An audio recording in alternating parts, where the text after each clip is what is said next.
एक समय था जब ठाकरे नाम की गूंज मुंबई की सड़कों पर सुनाई देती थी। अब वही गूंज सोशल मीडिया के ट्रेंडिंग सेक्शन में समट गई है।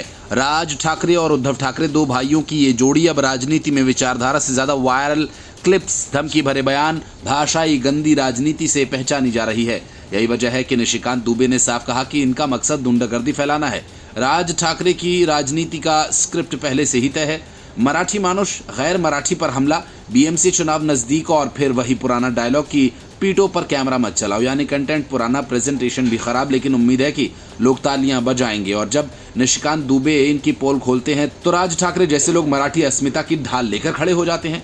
मतलब जब वोट नहीं मिलते तो भाषावाद की अफीम बांटना शुरू कर दो। 2007 की विकीलीक्स की रिपोर्ट, जिसमें ठाकरे एंड कंपनी की गुंडा नीति का जिक्र है, अब फिर से वायरल हो रही है। राज ठाकरे का इतिहास बताता है कि जब भी चुनाव आता है उनके बयान बदले नहीं जाते, बस फिर से रीट्वीट हो जाते हैं। उद्धव ठाकरे जो कभी शिवसेना के उत्तराधिकारी थे और अब यूबीटी के संस्थापक हैं, सत्ता हाथ से क्या गई। उद्धव ठाकरे को लोकतंत्र याद आ गया। बीजेपी पर मराठी का हत्यारा होने का आरोप लगाकर वो शायद ये भूल गए कि जब वे खुद सत्ता में थे तब शिवसेना के मूल विचारों का अंतिम संस्कार हो चुका था।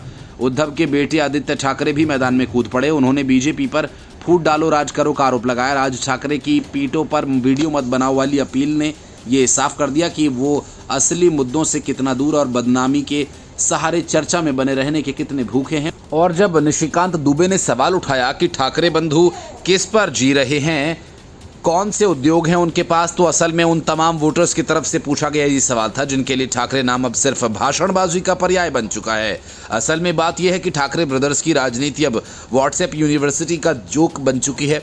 एक भाई वीडियो बनाने से मना करता है तो दूसरा पत्रकारों के सामने भावुक भाषण देता है। और राज उद्धव को अब समझ लेना चाहिए कि महाराष्ट्र की जनता अब बोलने वालों को नहीं, करने वालों को पसंद करती है। जिस दिन मुंबई की सड़कों पर विकास की बातें भाषा की नफरत से ज्यादा सुनाई देने लगेंगी, उस दिन ठाकरे फैमिली की राजनीतिक दुकान हमेशा के लिए बंद हो जाएगी। महाराष्ट्र में बढ़ते भाषा विवाद के बीच मुख्यमंत्री देवेंद्र फडणवीस ने पार्टी सहयोगी निशिकांत दुबे की टिप्पणी से किनारा कर लिया।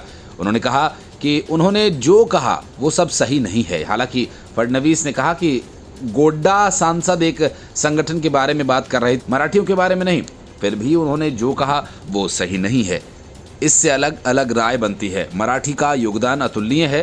मराठियों ने विदेशी आक्रमणों के बाद भी स्वतंत्रता को जीवित रखा। The report, news of India.